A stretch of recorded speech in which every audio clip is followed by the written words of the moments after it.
Merhaba güzel ruhlar, hoş geldiniz. Benimle birlikte kahve fincanları ve tabaklarının gizemli dünyasına doğru unutulmaz bir yolculuğa çıkmaya hazır mısınız? Bu kanalda kahve falını tüm detaylarıyla yorumluyor.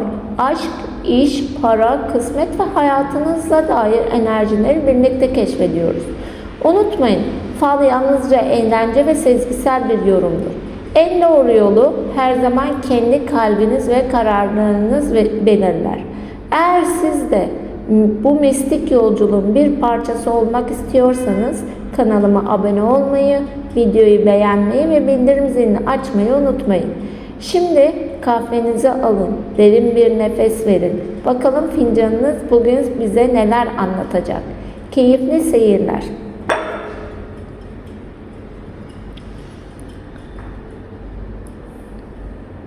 Canım, fincanını uzun uzun inceledim. İlk hissettiğim şey şu: sen çok yorulmuşsun. Dışarıdan güçlü görünüyorsun ama içinde kimseye anlatmadığın bir yük var. Bu yük son birkaç aydır omuzlarına çökmüş, fincanın dibindeki koyuluk bunu çok net gösteriyor. Ama tam ortadaki büyük beyaz açıklık bana şunu söylüyor: bu sıkıntının sonu var. Önünde tertemiz açılan bir yol var. Bak şimdi şurada uzun bir beyaz yol görüyorum. Bu yol iki anlam taşır. Birinci, gerçek bir yolculuk, kısa ama sana çok iyi gelecek bir ziyaret ya da şehir dışına çıkış görünüyor. İkinci ise hayatında yeni bir başlangıç, beklediğin bir konu netleşecek. Fincanın kenarında dağ gibi yükselen bir şekil var. Bu bugüne kadar gözünde büyüttüğün bir engel.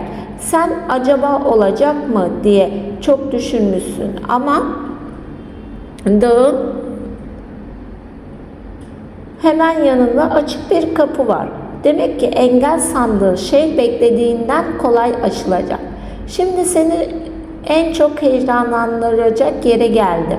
Ortada iki kişi karşılıklı duruyor gibi bir görüntü var. Arada ince bir çizgi var. Bu çizgi küslük ya da mesafe anlamına geliyor. Uzun zamandır konuşmadığın ya da duygularını söyleyemediğin biri var. Bu kişinin aklında sen varsın. Gururu yüzünden geri durmuş ama son zamanlarda seni daha çok düşünmeye başlamış. Fincanda iki kez tekrar eden iki yol izi var. Bu bana iki mesaj ya da iki görüşme gösteriyor. İlki kısa olacak, ikincisi ise uzun ve her şeyi değiştirecek. Bir kuş figürü görüyorum. Kuş her zaman haberdir. Beklediğin telefon, mesaj ya da haber çok uzak değil. Özellikle 3 sayısı dikkat çekiyor. Bu 3 gün, 3 hafta ve ayın 3'ü, 13'ü, 23'ü gibi bir tarihi gösterebilir. Maddi konuda daha güzel gelişmeler var.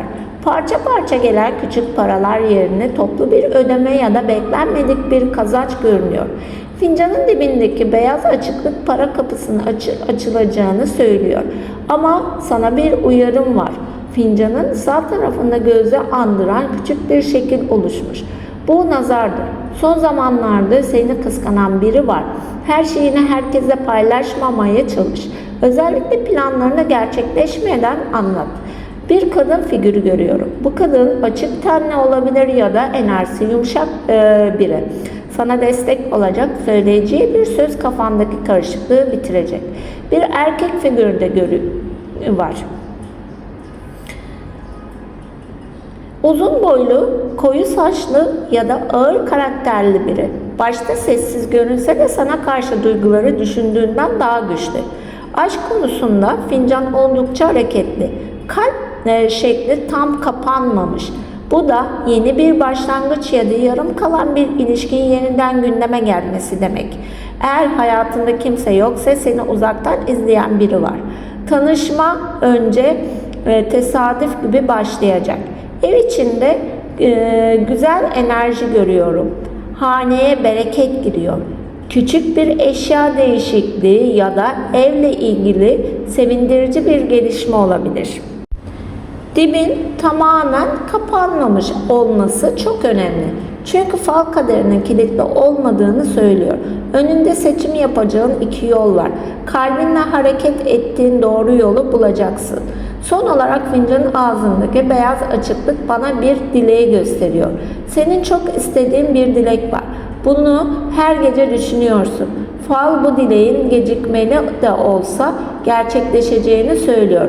Önce küçük bir engel çıkacak ama ardından yol tamamen açılacak. Ben bu fincandan şunu anladım. Üzüntülerin yavaş yavaş geride kalıyor, haberlerin geliyor, kısmetlerin açılıyor, aşk konusunda hareketli bir dönem başlıyor. Maddi anlamda rahatlama var. Nazara karşı dikkatli olursan önümüzdeki dönemde yüzünü güldürecek gelişmeler yaşayacaksın. Falın hayırlı olsun, gönlündeki dileklerin en güzel zamanda gerçekleşsin. Şimdi gözlerimi fincanın dibine çevirdim. Sen son zamanlarda ben neyi eksik yapıyorum diye kendi kendine çok sorgulamışsın. Oysa sorun sende değil. Fincanın tam ortasında gördüğüm beyaz açıklık bunu söylüyor. Sen sürekli fedakarlık yapan taraf olmuşsun. İnsanların yükünü taşımışsın. Kendi üzüntünü içine atmışsın. Bak şurada görüyorsunuz uzun bir yol var. Görüyorsunuz. Bu yol öyle bir kısa bir yol değil. 2 aşamalı. Önce küçük bir hareketlilik olacak. Sonra hayatında büyük bir değişim başlayacak. Sana bir haber geliyor. Telefon olabilir, mesaj olabilir ya da uzun zamandır beklediğin resmi bir gelişme olabilir. Bu haber geldikten sonra iyi ki beklemişim diyeceksin. Şimdi fincanın kenarında kadın figürü görüyorum. Bu kadın seni seviyor ama bazen farkında olmadan seni çok yoruyor. Sürekli fikir veren biri aileden olabilir. Onun söylediklerinin hepsini doğru kabul etme. Çünkü kendi yoluna kendin çizmen gerekiyor. Şimdi bir erkek figürü çıkmış. Uzun boylu, sessiz, duygularını kolay belli etmeyen biri. Bu kişinin aklında sen varsın. Aranızda mesafe girmiş. Belki gurur, belki zaman.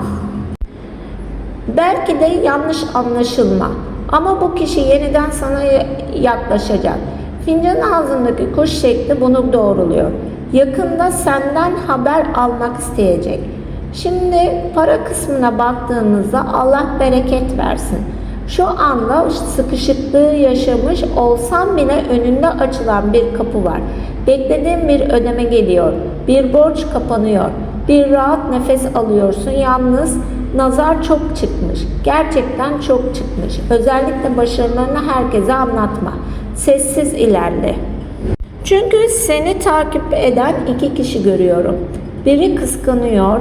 Diğeri ise seni örnek alıyor. İkisini de ayırt edeceksin. Fincanda balık figürü de var. Balık kısmettir, berekettir, kazançtır. Bu yılın geri kalanında eline birkaç farklı yerden para geçecek. Şimdi en dikkatimi çeken yere geldim. Tam ortada açık bir kapı var. Bu kapı kader kapısı. Hayatında uzun zamandır beklediğin bir konu sonunda açılıyor. Bunun için sadece biraz sabretmen gerekiyor. Ve sana son bir şey söyleyeceğim. Kalbin çok temiz ama herkese kendin gibi sanıyorsun. İşte bunu bıraktığında hem huzurun hem de şansın daha fazla artacak. Falın bana şunu söylüyor. Beklediğin güzel günler düşündüğünden daha yakın. Canım, fincanımda gördüğüm semboller bu kadar. Şimdi tabak falımıza geçiyoruz.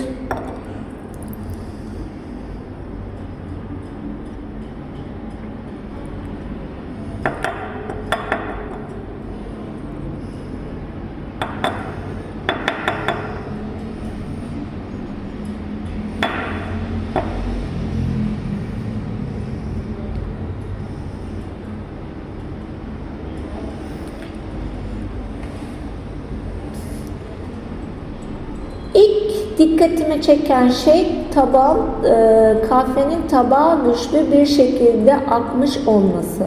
Bu çok önemli bir işareti. İçinde tuttuğun yüklerin, sıkıntılarının ve nazarların büyük bir kısmını senden akıp gitmiş. Tabağa dökülen tel ve yükün hafiflediğini söyler. Bu yüzden önümüzdeki dönemde kendini daha huzurlu hissedeceksin. Şu orta kısma bakıyorum. Ortada yuvarlak ve dolgun bir şekil oluşmuş. Bu bana kocaman bir kısmeti gösteriyor. Bu yalnızca para değil, aynı zamanda beklediğin güzel bir haber, sevineceğin bir gelişme ve hayatına girecek yeni bir başlangıç demektir. Sağ tarafa doğru uzayan kalın iz uzun bir yol gibi görünüyor. Bu yolun sonunda beyazlık var. Demek ki seni bekleyen bir yolculuk ya da önemli bir görüşme hayırlı sonuçlanacak. Yolun açık olması önündeki engellerin kalkacağını gösteriyor. Bak şimdi şurada ağacı andıran ince ince dallar var. Ağaç kök salmak ve büyümek demektir. Aile içinde sevindirici bir haber, evle ilgili güzel bir gelişme ya da iş hayatını sağlamlaştıracağını bir dönem görünüyor. Bu kuş figürü de seçiliyor. Bu kuş çok hızlı bir haber anlatıyor. Beklediğin telefon ya da mesaj düşündüğünden daha yakın. Uzun zamandır sessiz kalan bir kişi yeniden sana ulaşabilir. Canım, tabağın bir köşesinde kalın bir tel ve yığını var. Bu geçmişten taşıdığın yük bir kırgınlığı gösteriyor. O kırgınlık seni hala zaman zaman yoruyor.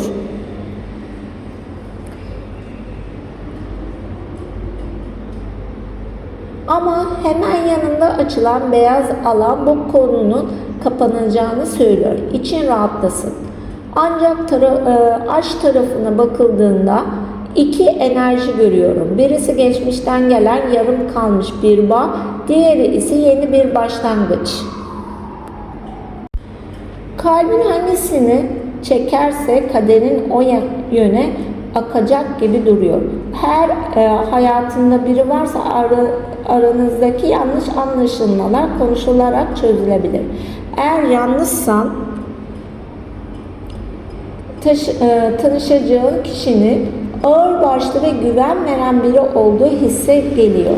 Maddi konularda daha güzel bir hareketlilik var. Tabağın iki yanına akan telveler iki ayrı para girişini simgeliyor. Biri beklediğin bir ödeme, diğeri ise hiç hesapta olmayan küçük ama sevindirici bir kazanç olabilir. Yalnız sana küçük bir uyarı vereceğim. Tabağın kenarında gözü andıran bir iz oluşmuş. Bu nazarı işaret eder. Son zamanlarda seni kıskanan ya da başarılarını takip eden bir kişi olabilir. Planlarını herkese anlatmaman, ilerlemen daha hayırlı görünüyor. Bir dilek kapısı da görüyorum. Tel ve tamamen tabağa yapışmamış. Bu dileğin önünde engeller olsa da sonunda gerçekleşeceğini yorumluyor. Biraz sabretmen gerekiyor tabii. Son olarak şunu hissediyorum. Bu tabak bana son zamanlarda çok yorulduğunu ama artık kaderinin yön değiştirmeye başladığını söyleyebilirim. Sıkıntıların yavaş yavaş arkanda kalıyor. Önünde haberler, yollar, yeni fırsatlar ve ferahlıklar var. En çok dikkat çeken enerji ise kısmetin açılması ve beklenen bir haberin gelmesi. Falın hayırlı olsun, Allah gönlüne göre versin. Güzel kapılar ardı ardına açılsın. Bugün fal yorumumuzun sonuna geldik. Umarım fincanınızın anlattıkları kalbinize dokunmuş ve size güzel bir enerji vermiştir. Unutmayın, kahve falı geleneksel ve eğlence amaçlı bir yorumdur. En güzel geleceği ise her zaman kendi seçimleriniz ve emekleriniz şekillendirir. Eğer videomu beğendiyseniz bana destek olmak için beğenmeyi, kanalıma abone olmayı ve yeni fal yorumlarını kaçırmamak için bildirim zilini açmayı unutmayın. Yorumlara dileğiniz ve fincanınızdaki en çok dikkat çeken şekli yazabilirsiniz. Belki bir sonraki videoda sizin fincanınızı birlikte yorumlarız. Bir sonraki falda yeniden görüşmek üzere. Kahveniz bereketli, kısmetiniz bol, yolunuz açık olsun. Sevgiyle kalın, hoşça kalın.